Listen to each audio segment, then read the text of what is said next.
YouTube has made it clear it's not willing to negotiate with a union made up of creators and influencers on the platform. According to The Verge, the YouTubers union wants more transparency from the social media site about how it regulates content and how it determines which channels make money.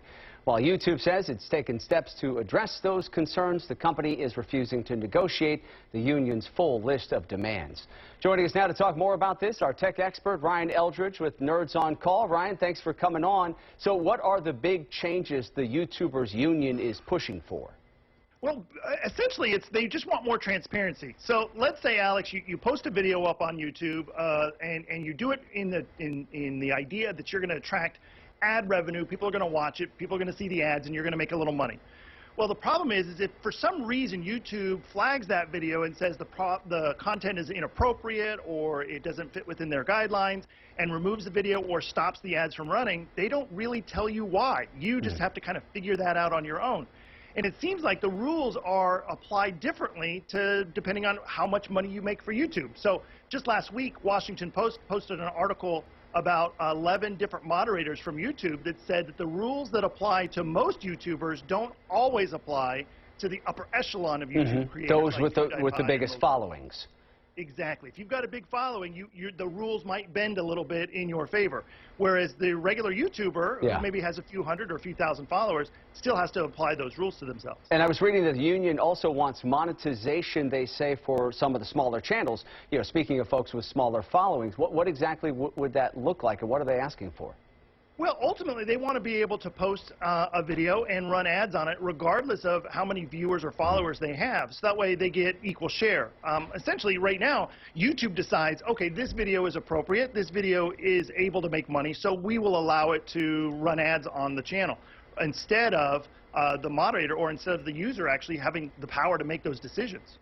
All right, so YouTube said in a statement that it's addressing transparency issues and support issues for its creators. Do we know exactly what steps the platform has already taken to try to deal with these concerns? Unfortunately, no. Google is very quiet about specifically their process. And what's interesting is I think there may be a bigger problem here. Again, going back to that Washington Post article, they talked about the content that is reviewed by moderators are often independent contractors. They review 120 videos a day on average, often skipping the longer videos simply because they're trying to meet a quota of some kind, which Google denies that there's any kind of quota. But while they're doing all of that and rating this content that might go up on YouTube, when they rate something of a higher or popular value, it goes up to the YouTube upper echelon, and they're often overruled on that content. So let's talk a little bit here about this union, the YouTubers union, and how organized it is and how much influence it may have. First off, do we know there's apparently 23,000 members to this union based on the group that they're following on Facebook. But do we know how many of those members are some of those big names on YouTube, the folks with the big time followings? Unfortunately, no, we don't know if there are a lot of bigger names in that organization, but we do know that the union recently joined forces with one of the largest unions in the world, IG Metall in Europe. And by joining forces with them, they've got now the legal power and know-how to try to bring Google to the table, which obviously they've been able to do.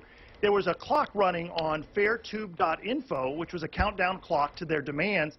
And Google came to the table just a few hours before that clock ran down.